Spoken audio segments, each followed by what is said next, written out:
நமது we the leaders அமைப்பு சுற்றுச்சூழலுக்கான August மாதத்தில் தமிழ்நாடு முழுவதும் ஒரு பசுமை இயக்கத்தை தொடங்கியிருக்கிறது. நமது இலக்கு 50 லட்சம் மரக்கன்றுகள். இதன் முதற்கட்டமாக ஆகஸ்ட் மாதம் 20 லட்சம் மரக்கன்றுகள் நட திட்டமிடப்பட்டுள்ளது. ஒவ்வொரு தன்னார்வலரும் குறைந்தது ஒரு மரம் நட வேண்டும். இயற்கைக்காக, அறிவியலுக்காக, மனித நேயத்திற்காக தங்கள் வாழ்நாள் முழுவதும் அர்ப்பணித்த டாக்டர் APJ அப்துல் கலாம் அவர்கள் மற்றும் அவரை பின்பற்றி மரக்கன்றுகளை தொடர்ந்து நடுவதோடு சமூக நலனுக்காக உழைத்த சின்ன கலைவாணர் விவேக் அவர்களின் நினைவாக இந்த இயக்கம் அர்ப்பணிக்கப்படுகிறது.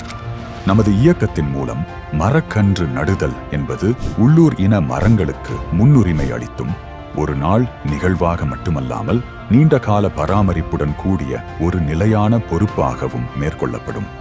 ஏன் மரம் நடுவது இவ்வளவு அவசியம் என்றால், ஒவ்வொரு மனிதனும் ஒரு நாளைக்கு சுமார் 550 லிட்டர் சுத்தமான ஆக்சிஜனை சுவாசிக்கிறோம். ஒரு பெரிய மரம் 4 பேருக்கு தேவையான ஒரு நாள் ஆக்சிஜனை வழங்கும்.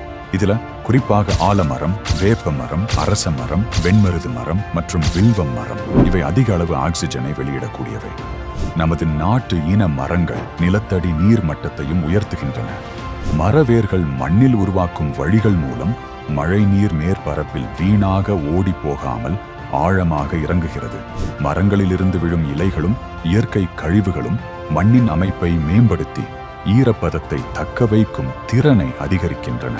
மரங்களின் இலைத்தளிர்கள் மழையின் வேகத்தையும் தாக்கத்தையும் குறைத்து மண் இறுக்கமடைவதையும் மண் அரிப்பையும் தடுக்கின்றன. ஒரு மரம் நடுவது அது வெறும் ஒரு செயல் அல்ல.